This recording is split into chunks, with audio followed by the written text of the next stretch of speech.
When it comes to drag racing survivors, it doesn't get much better than this. The McMaster Gunning 1957 Chevrolet Junior Stocker. This car was a record holder, a race winner, a points champion. It did all the things in the late 60s and was retired at the end of the 1971 season. This car spent 42 years in dry storage before being pulled out, cleaned up, and put back on the track. And we're going to tell you all the history on the car and how it has been revived by the two guys who were responsible for pulling this car out of a junkyard in 1965. So let's take it back to the beginning. We got two car guys who happen to be brothers, Jack and Ken Gunning. They're from Pennsylvania and they have built a 1957 Chevrolet four-door station wagon which runs in the Junior Stock Eliminator. And this car was very successful. It was an NHRA National Record Holder. They campaigned this car locally at Vargo Dragway. They campaigned it all over the Northeast in NHRA Division 1. Since both of these brothers were pretty talented craftsmen, they went all out to make this car look good and perform good. So underneath, this thing was completely painted white. On the top side, light green, and you can see the 210 trim is intact, but they have eliminated some of the front end trim on this car to give it a more clean look, and even removing the bullets on the front of the hood. That was also an aerodynamic trick that helped air flow right over the top of that hood instead of getting disrupted by those little bullets. Ken also pieced together a really cool custom grille using three 1963 Impala grill sections. This car had tasteful hand lettering, had tons of cool decals all over the windows and on the quarter panels, and they hauled it around on a big Chevrolet truck, a big flatbed truck that they had painted to match, and it said Gunning Brothers, Philadelphia, Pennsylvania. You'll notice through the years that they changed wheel and tire combinations on this car. They went from black steel wheels and white walls to white steel wheels and eventually to Krager SS wheels. So around 1965, Jack and Ken spotted a car in a local junkyard.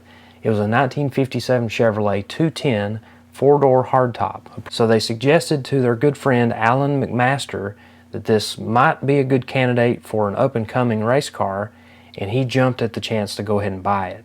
He paid $75 for it and went in partners with a guy named Courtney Nelson to begin the build on this car.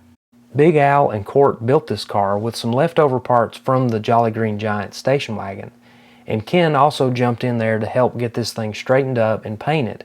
They put Roman red paint on it and added a center stripe just like what was on the station wagon, and then lettered Grin and Barrett on the front fender. Much like the station wagon build, this one started out with steel wheels and then later transitioned into Krager SS wheels. With a shipping weight of 3,316 pounds and a 220 horsepower 283 engine, this car was classified in the M-Stock category. That still put it in the Junior Stock Eliminator, very highly contested class in NHRA in the late 60s. And to give you a little bit of background on the NHRA Junior Stock Eliminator, it was essentially the lower level stock classes. So Super Stock and A Stock ran in their own division called Top Stock Eliminator. The rest of the classes, B Stock on down all the way through the alphabet, ran in Junior Stock Eliminator.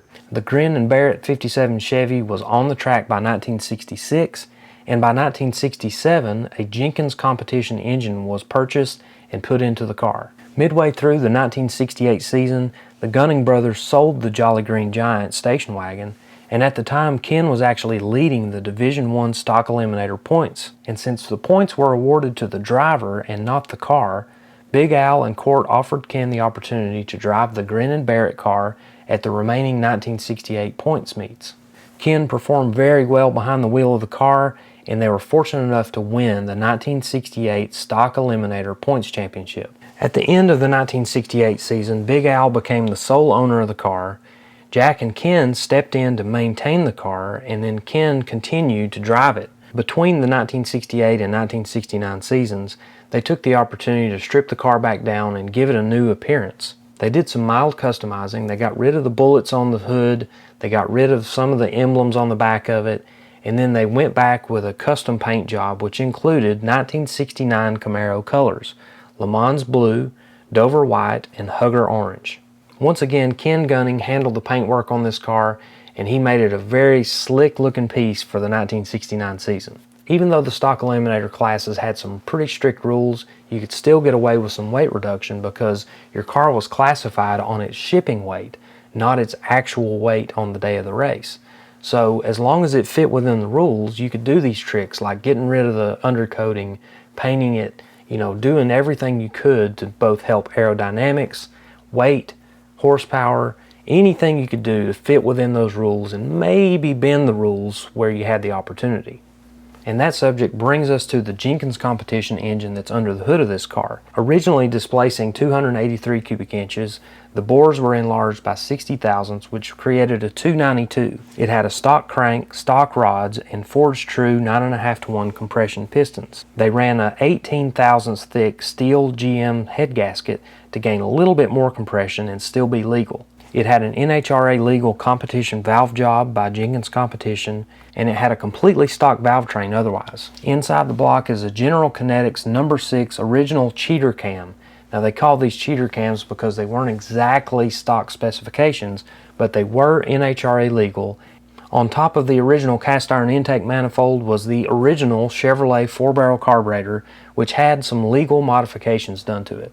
An original Chevrolet dual-point distributor provided the spark with some help from an Excel coil, and then a set of Hooker fender well headers dumped right past the front wheels. And back then they were looking for every advantage they could get. Even just a fraction of a horsepower meant something to these stock eliminator cars. So this can that mounts in front of the radiator support, you would pour ice in there and put a little lid on it, and that would cool the fuel before it enters the car. Behind the Jenkins competition small block was a Borg-Warner T10 4-speed. This thing had a 254 first gear, no internal modifications whatsoever, but it did have a Hurst Competition Plus shifter with reverse lockout. Before 1969, they were allowed to run a 4-speed manual transmission because you could order a 1957 Corvette with that transmission. Well, in 1969, that rule changed to where you had to run a factory-style transmission for the type of car you were driving. So they had to change to a 3-speed, and they made some modifications based on some advice from Grumpy Jenkins, but it still wasn't the same car. They didn't have the same performance. In 1971, they got away from the manual transmission altogether and changed the car over to a Powerglide 2-speed automatic transmission, just like what it would have come with from the factory. And Ken said that this was both slow and boring. Moving further back, the car's got its stock 57 Chevy rear end housing. It has heat-treated gears with a 5:38-to-1 ratio, and it has Chrysler splined Henry axles. As far as suspension tricks are concerned, it had Coney 90-10 shocks on the front, 50-50 shocks on the back, and a stall traction bar. The car rolled on a set of Krager SS wheels, 15x4s on the front, 15x6s on the back. It had Moroso Drag Special 760-15 front runner tires, and on the back it had M&H Race Masters. Now, stock eliminator required a tire that measured no larger than 7 inches wide, and it also had to have 2 grooves of tread in it. Now, M&H made a special tire just for stock eliminator, and it had those 2 required grooves. It measured right at 7 inches wide, and these things would hook up really great compared to the recap slicks or street tires or anything of that nature. Inside, a local upholstery shop redid all the interior in 1968, and all of that black vinyl is still there and it's still intact. This car had Stewart Warner gauges and a Stewart Warner tack, but there wasn't a whole lot else to this car. It didn't have a big roll cage, it didn't have big safety harnesses or anything like that. It had one seat belt for the driver, and that was pretty much it. These cars during this time were not necessarily quick or fast enough to require all those safety items. The NHRA would look at these class designations for the stock eliminator category and adjust accordingly. So that's why you see, even though this car continued to run its same combination for several years, it was classified as an M stock, an N stock, and an O stock, all with the same setup. It was just based on NHRA's indexes for that given year. You know, NHRA continued to make changes in this class and ultimately made some big changes at the end of the 1971 season.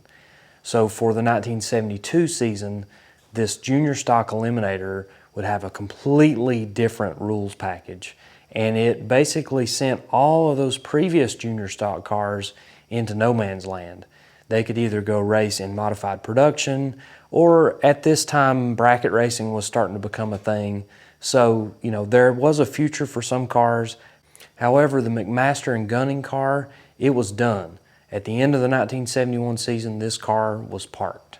They didn't have a real plan for it, and unfortunately, Big Al, who was still owner of the car, he passed away.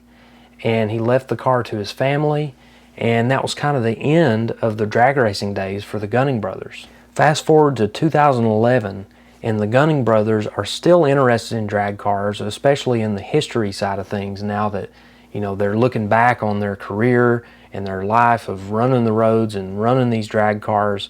And they were approached by a guy named Doug Boyce.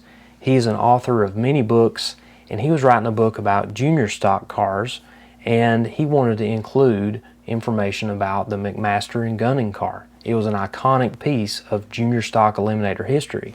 And that encouraged Ken to reach out to the McMaster family and see if this car existed. He knew that the car had been parked in the family garage, but he didn't know what might have happened in the 40+ years that had gone by. So he was able to reach out to Alan's 4 nieces and nephews who took ownership of this car. Ken and Jack went to go check this thing out and were just astonished to see that the car was almost exactly the same as they had last seen it in the early 70s. The only things missing were the tachometer and the rear wheels and tires. They worked out a deal with the McMaster family to revive this car, to pull it out of storage, to clean it up, to get it running again, to get some fresh tires and wheels on the back of it, and to actually put this thing back out into the public where it could be seen, where the stories could be told. And the family agreed to let them pull the car out. They didn't want to sell the car, but they did make an arrangement to where Ken and Jack could revitalize this car, get it back out into the nostalgia drag racing scene. The Gunning brothers didn't disrupt any of this car's historical value. They did have to replace a few brake items and just a couple of pieces here and there to make the car functional again. But they debuted this car at the 2013 Muscle Car Madness show in York, Pennsylvania, and it was the first time this car had moved under its own power in 42 years. A couple years later, they took the car to Bowling Green, Kentucky to the inaugural Danchuk Tri-5 Nationals, where it took home the Best Survivor Car award. And I've got to say that out of all the drag cars that I've featured, all the cars that I've researched through the years, this has got to be one of the most complete and most accurate survivors I've ever seen. According to Ken's records, the best this car ever ran was in 1969, and it ran a 1340 at 102 miles per hour. That was good enough for the NHRA national record. And then fast forward to 2015, the modern era where this car continues to perform with its original Jenkins competition engine, the car ran a 1313 at 103.90 miles per hour, an improvement on ET and an improvement on mile per hour. But to know that this car is actually out there performing better than it did when it was an NHRA record holder, that's pretty amazing. I think that it's safe to say that this is one of the greatest survivors in the world.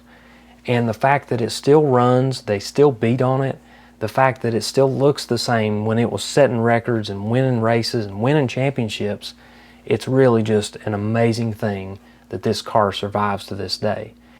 So if you're wondering what happened to the Jolly Green Giant station wagon, it was sold to Jim Dorn in 1968, and he raced the car in Junior Stock Eliminator for a little while, and actually held on to this car for quite some time.